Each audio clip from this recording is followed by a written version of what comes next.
a little bit of a preview of that. Yeah. Let's see how many Serpent's Fangs gets built this game, because that's a lot of shields. Like, you on the side of KT, they've got Karma Shield, they've got the Command Protect from Orianna, and they've even got a Lantern to throw in on top of it. There is so much shielding. Not to mention Bonnie has walks around shield. with a shield. Yeah. He's basically got a shield. Oh my god. Oh man, but this could be one of those really long games where it's a lot about the late game team fights, because getting a huge lead early outside of the Aphelios Thresh in the bottom lane, which might end up being successful, I think the pace of this game is going to be very slow. Yeah, the thing that I'm worried about on the side of KT is they don't have a lot of frontline. It's just basically Pantheon that I guess does have his shield that can mitigate a lot. However, that's not up all the time. And so it will take a bit of finesse to get these team fights to work. And has taken the Ignite for a little bit of extra lane presence. See how that one is going to work. Okay, this is going to be the first potential fight here, Atlas. Delight, he's kind of zoned out here, actually, and he's about to lose vision. I don't know if he's going to be able to engage. They're so slow on this. Well, Hoya's left the station now. In they go. So much chain CC as the Moonlight Vigil does come in to try and answer, but I don't know whether it's going to be enough. And Fred and Brion tear them apart in the river. Beautifully done, and I believe they also lock themselves down, the Rift Champions. Yep. They certainly have it in them. And let's see what they're going to be able to get done as we have a look at the choo-choo train up close. Zooming in. That was part of it. The Rel engage there as well. As I guess we're going to watch this in a more digestible format. Look at Umpty. He gets caught here, but just pops his ult. And then, boom, the Rel, Attract, Repel combined with the choo-choo train coming through. Arriving and the at charm on top of it from Lava as well. Really nicely done. Down those health bars. Yep. Lava going to get big money here in the mid lane. That Rift Herald coming through. And they're just going to look for this Infernal team fight because they have a Rel. And it's just so difficult to fight into this choke if you're KT. Teleport coming through very late here for Lava, actually, so they're going to break through that choke. Yep. But positioning now is Umpty down to about half health. Oh! That huge shield as in goes the Rel. Delight once again. Fantastic, but the Shockwave is good as well. Henna trying to get into position as in goes Hoya. In towards the backline. Lava trying to kite them out as best he can. Umpty takes the Drake, but they're going to lose out on the fight for the moment as Hoya gets angry, but he's already dead. And Henna's trying his best to escape, and he ain't going to be able to. Doran going to feed the kill over to Hybrid, and KT answer back very nicely. Up here from Dove and Doran. Of course, you don't have as much of the wave clear that you need on the Karma. You know, like if you go the Moonstar build, this Dove is dead. Umpty's going to be able to grab that one. Just barely didn't have his flash available. Yeah. It does run at a fixed speed for Hoya. Yeah, it's going to move on down. We'll have to calculate it, I think. Not sure how we're going to do that. There's Fred Brion. They've started off this Drake. KT in position. The train is just going to pass through, but unfortunately there was someone on the tracks as we've started this one off. Charm lands onto a couple. Fate's Call gets the Rel out once again. As Zeus not able to do too much with the death sentence, but they are able to confirm the Drake, and KT grabbed their first of the game. Complete the Moonstaff combo, which he did just put together. Yep. So now a bit of damage can be purchased, I guess, but we're going to have a look at this engage once again. Delight finding some good ones. Yeah, it's only a solo charm on Bonnie, actually, who has the setup ready the shield ready to block all of that, and I'm going to watch this once again. Let's block. Our observers just love the Scion ult. Yep. I mean, they're trying to make this game interesting in any way they can, too, you know? Nice flash there. But, yeah, that was... Ooh, it's feeling like a good moment for an Orianna, but Dove isn't there. And Henna getting healed back up again.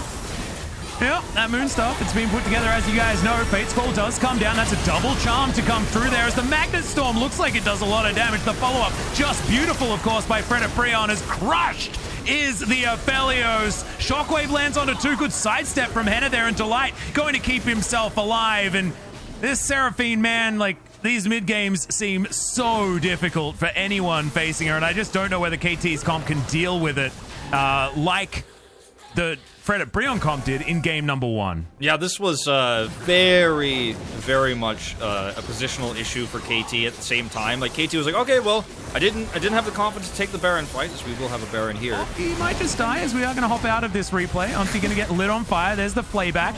He doesn't have his ulti just yet, but what is this? Well, Sterix needs a nerf. Oh, wait, it's going to get nerfed in 11.3. So, Olaf, you can have that one. He survives for quite some time and eventually does get taken down. And Breath of Wind is going to take this turret, and they do manage to get rid of it. San always trying to head towards that. In terms of late game, having all these items completed, going to make it very difficult to kill him. Very difficult to kill anyone in this game, Atlas, as you could see here. Yep, killing's not... Okay, that ulti is going to find the Aphelios in the backline. He's just thrown around like a ragdoll, taken out of the fight, and now, oh, the shockwave onto 4, but it just doesn't matter. The heals are just everywhere. Rel is going to fall down because I think the turret got angry as KT now relegated to their fountain. The inhibitor will fall down. You guys might have been lulling about that Baron power play, but now it's sitting at 2,000 for Fred at Brion, who turn it on. They do. And, you know, maybe they're able to turn this into something more here. The back into teleport, they're actually looking to end the game. Yeah, see whether they can, as Hoya's just a brick wall in front of this one. Hybrid in 10. He's got a shield for himself as his Bonnie throwing in with the Grand Skyfall, but he gets stunned as soon as he lands, and the Ragdoll Syndrome continues. The Pantheon just evaporates, but KT might have bought enough time. They lose a Nexus turret. Hook lands onto Hoya, but he's not exactly the target that they want. Hybrid still has to be respected, though, and they will back away. Nope. Not a real Brown wizard. looking for the Mountain Soul, and that's going to make Hoya nigh unkillable, as he already was getting pretty close to it. Last Whisper is what Hybrid's picked up in order to try and deal with this Scion right now, but who really cares if you just want to extend fights forever? They've got an unstoppable force coming from the top side of the map, and now they're looking for this Baron. They have a lot of secure because, of course, all those sticks that they will throw into it. Doran over the wall, but not able to offer too much. And remember, be careful here. KT are lacking front line. Decimating Smash over the wall as Hoya seems to have an infinite health bar. Bonnie's slowed down, and now the train comes forward. Oh no, look, that's a pretty big shield from Bonnie, but it's not going to quite be enough as in goes the Magnet Storm towards the backline. Hybrid trying to keep himself alive, but he's sucked back in and taken down. The Olaf just gigantic. Henna chasing after Doran, gets the double kill, and now Dove is running the wrong direction. Umpty's going to get on top of him. Wants to pick up his axe, does so, and grabs the kill with the last one. Very nicely done, and Fred Preon will run towards the one last Nexus turret and win the series. Gonna be the second win of the season. Fantastic play in the later parts of this game. It was a crazy draft. It was a pretty wacky series. We got to see two Seraphim mids. But at the end of the day, this is a too sustainable of a comp, too safe of an engage, and Hybrid gets caught one too many times. That's the series. Fantastic performance across the board for Fred at Brion in terms of how they controlled those late game team fights. It was a bit shaky in the mid game. There were some fights where they didn't have the damage, but it felt like the comp played itself. You know, it was pretty hard to mess it up later on in the game, and unfortunately Hybrid just got caught too many times. But what are you going to do? He's fairly low range on the Aphelios, and you're just not able to get the damage done you want to against insane tankiness. Frontline was unbelievably strong. The shields, the heals, it was rough. It was, and Umpty, as you would expect, gets the most damage in the game. Just 300 shy of Doran towards the top side, who was trying to harass down a Scion all game. Brion finally was able to get their second win of the split after having the first win up against the world champ. What's your take on the draft? Once again, we saw the Seraphim mid. And as I mentioned earlier today, Seraphim is a viable pick for mid lane. I'm really glad that we were able to have a lot of Seraphim mid games. This time around, Lava actually took the Unsealed Spellbook, which means he's focusing more on the utility support to the teammates instead of going really hard for lanes. I think Karma was the answer into Seraphim, you know, another utility mage champion coming in from the solo laner, but there was a huge difference between these two picks, especially Karma used to be a champion that can bully the lane based on the her rune choice.